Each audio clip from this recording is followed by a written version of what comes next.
দর্শক, রাজধানীর উত্তরায় মাইলস্টোন স্কুল অ্যান্ড কলেজ ক্যাম্পাসে বিমান বিধ্বস্তের ঘটনায় দায়ীদের বিচার দাবিতে মানববন্ধন করেছেন অভিভাবকরা। সেখানকার পরিস্থিতি জানাতে সরাসরি যোগ দিচ্ছেন আমাদের সহকর্মী তন্দ্রা তারণ্য। তন্দ্রা, মানববন্ধনে অংশগ্রহণকারীরা কি বলছেন আমাদের জানাবেন।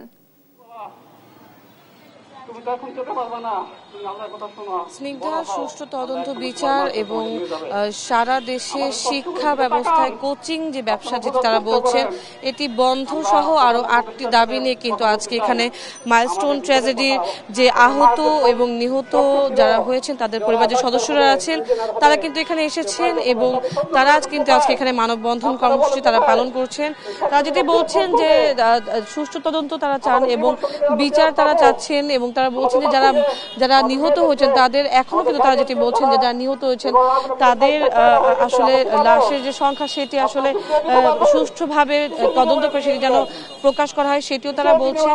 এসহ আরো প্রায় 8টি দাবি নিয়ে বা 8 দফা দাবি নিয়ে তারা কিন্তু আজকে এখানে মানববন্ধন কর্মসূচি পালন করছেন এবং তারা কিন্তু কাফন মিছিল করবেন এটিও কিন্তু তারা জানিয়েছেন।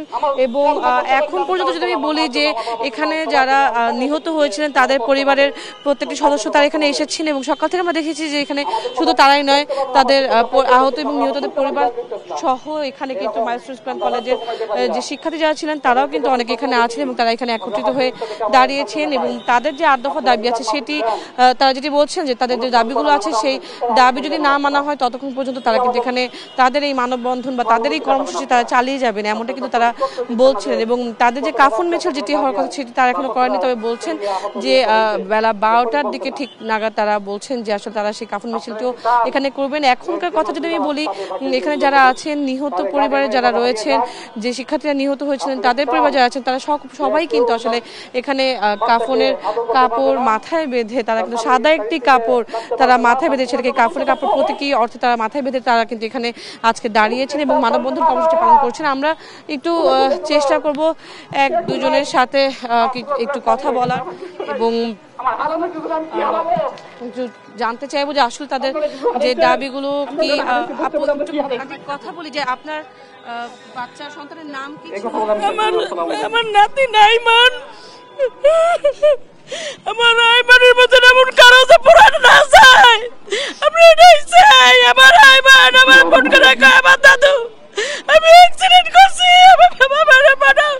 আমার ছেলে আজ পর্যন্ত বিছানা ঘুমাইতে পারে নাই, রাত্রে কবরের সামনে যা বসে থাকে।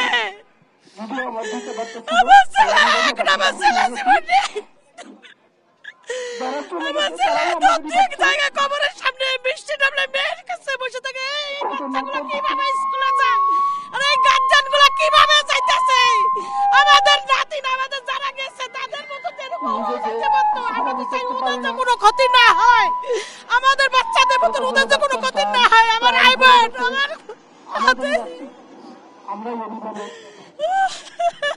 আল্লাহ স্বামী আর আজকে এখন পর্যন্ত নাতির বয়স সব ভুলে গেছে। আজকে এই নাতিদের এইভাবে ক্ষতি হইল। আর কোন দেশ একটু আমি দেখতে পাচ্ছি আপু আপনার আজকে যে দাবিগুলো সেগুলো আসলে কি কি দাবি নিয়ে আজকে আপনারা দাঁড়িয়েছেন? আমরা আপু সুস্থ বিচার চাচ্ছি। স্কুল এভাবে একটা ইয়ের সামনে রাখতে পারে? একটা বিমান বিধ্বস্ত হয়ে গেছে, তারা এখন পর্যন্ত তার কোনো ব্যবস্থা নিতে পারেনি।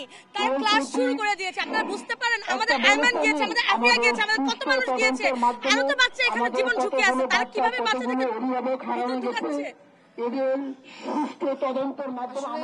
তাদের যে ক্ষতি যেটি হয়েছে আসলে এটি ক্ষতিপূরণ দেওয়া অবশ্যই সম্ভব না এবং এখন এখানে যারা দাঁড়িয়েছেন তাদের যে দাবিগুলো আছে সেটি যেন মেনে নেওয়া হয় এমনটাই কিন্তু তারা প্রত্যাশা করছেন।